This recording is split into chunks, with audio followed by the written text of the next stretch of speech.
Hey guys, welcome to our channel, and in this video I'm going to show you how to activate eSIM card.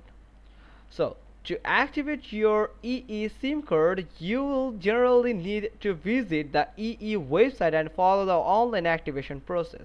This usually involves either activating a new SIM card for a new device or a replacement SIM for the same device.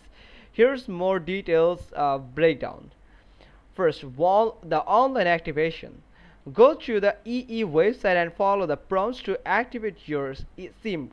Then you may need to enter your new SIM's serial number and or a one-time PIN sent to your existing phone. So make sure that you have a handy phone with your old or existing SIM card. For a replacement SIM, start the process with your old SIM in the device. For a new SIM, pop the new SIM into your device and wait for a signal. It can take up to 24 hours for the network connection to appear, but it's usually much faster. Second, if you're replacing a lost or stolen SIM, it should be already activated, so you won't need to go through the online activation process. Simply insert the new SIM into your device and wait for it to connect to the network. Here is some troubleshooting for you.